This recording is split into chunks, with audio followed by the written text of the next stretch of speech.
లాస్ట్లో మాత్రం మొత్తం చూశాక కింద కమెంట్ సెక్షన్లో మెన్షన్ చేయాలి మీ వయసు ఎంత అని. ఓకేనా? ఓకే.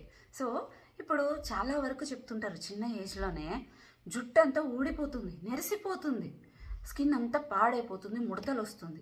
చిన్నదానికే నాకు కోపం వస్తుంది, అసలు ఒక స్టెప్ వేస్తే ఆయాసం వస్తుంది, పీరియడ్స్ ఇర్రెగ్యులర్ అయిపోతున్నాయి. ఇది ఆడ అయిండొచ్చు, మగ అయిండొచ్చు, ఎవరైనా కూడా పొట్ట కూడా చిన్నదానికి ఇంత పొట్ట వస్తుంది, ఇంత లావ్ అయిపోతున్నాను, డైజెషన్ అవ్వట్లేదు. ఇవన్నీ ఎవరు చెప్తారు? ఒక వయసు అయిపోయిన వాళ్ళు చెప్పే సమస్యలన్నీ ఇప్పుడే ఎందుకు వస్తున్నాయి? ఎప్పుడైనా ఆలోచించారా? ఒక గెట్ టుగెదర్కి సడన్గా ఫ్రెండ్స్ అంతా కలిసినప్పుడు ఒకరేమో చాలా చక్కగా కనిపిస్తుంటారు, ఇంకొకరేమో వయసు అయిపోయినట్లు కనిపిస్తుంటారు, ఇంకొకరేమో చాలా చిన్నగా ఏజ్ లాగా కనిపిస్తుంటారు.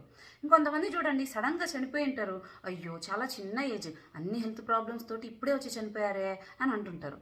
కానీ ఇక్కడ సమస్య ఏమొచ్చింది అంటే మీకు తెలియకుండానే మీ వయసు అయిపోతోంది. తెలుసా? క్రొనాలజికల్ ఏజ్ అంటే మనం పుట్టిన డేట్ని బట్టి లెక్కేస్తారు. ఫలానా అమ్మాయి ఫలానా అబ్బాయి ఈ డేట్లో పుట్టాడు, అక్కడి నుంచి ఇక్కడ వరకు తన ఏజ్ ఇది అని కౌంట్ చేస్తారు. దీన్ని మనం మార్చలేం, ఇది ఇంతే ఫిక్స్డ్. కానీ బయాలజికల్ ఏజ్ అని ఉంటుంది, అంటే మన శరీర పనితీరు, లోపల అవయవాల పనితీరుని బట్టి వీళ్ళకి ఇంత వయసు. 50 సంవత్సరాలు అనేది మధ్య వయస్కులు, అంటే బాగా యాక్టివ్గా అన్నీ చేసుకునే ఏజ్లో. ఇప్పుడు ఎట్లా ఉంది 50 అంటే ముసలి వాళ్ళలాగా 20 ఏళ్ళకే ముసలాలం అయిపోతుంది. ఎందుకైతుంది ఇలాగా? ఇది జీన్స్ వల్ల అయిండొచ్చు, అంటే జన్యుపరంగా వంశపారంపర్యంగా అయి ఉండొచ్చు. మనం బ్యాడ్ హ్యాబిట్స్, ఆల్కహాల్ కానీ, డ్రింకింగ్ కానీ, నెగిటివ్ థింకింగ్ కానీ, స్ట్రెస్ కానీ, ఈవెన్ మనం రెగ్యులర్గా తీసుకునే ఫుడ్ వల్ల అయిండొచ్చు. జంక్ ఇట్లాంటివన్నీ కూడా తింటుంటారు. అండ్ ఇంకొకటి ఎక్సర్సైజ్ అనేది అస్సలు ఉండదు, నాకు డైట్ చెప్పండి చేస్తా, నేను బాడీని మాత్రం యాక్టివ్గా ఉంచలేను, ఇది ఒకటి చెప్తారు. ఇలాంటివన్నీ కూడా నీరు సరిగ్గా తీసుకోకపోవడం, ఎవ్రీడే మనం చేసే మిస్టేక్ మన వయసును పెంచుతోంది. మీరు ఇక్కడ కనిపించే వయసు కౌంట్ చేసుకుంటే సరిపోదు.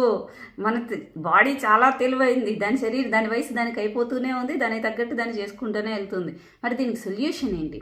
మీరు చేయాల్సింది అట్లీస్ట్ రోజుకి ఒక 30 నిమిషాలైనా మంచి ఎక్సర్సైజ్ అనేది చేసుకోవాలి. ఒక 2 ముద్దలు పడుతుంది అనగానే ఆపండి, కడుపు నిండా ఇంక అయిపోతుంది అన్నట్లు తోయకండి. కొంచెం రాత్రి త్వరగా తినడానికి ఇష్టపడండి. ఫుడ్లో ప్రోటీన్, ఫైబర్ మంచిగా ఉండేటట్లు చూసుకోండి. అస్తమానం ఇడ్లీ, దోశ, ఇది చాలామంది బాధపడినా కూడా నాకేం ప్రాబ్లం లేదమ్మా, మళ్ళీ చెప్తున్నా, రైస్, ఇడ్లీ, దోశ, మిల్లెట్స్ ఏదైనా కూడా అన్నీ ఒకే వర్గానికి చెందినవి. కొంచెం లిమిట్గానే తినండి. అండ్ కొంచెం వాటర్ బాగా తీసుకోండి. టైంకి నిద్ర, ముఖ్యంగా 10 నుంచి 2 మధ్యలో నిద్ర రాత్రి అనేది చూసుకోండి. మీకు చాలా చేంజెస్ కనిపిస్తాయి, మీ హెల్త్లో చాలా చేంజెస్ కనిపిస్తాయి.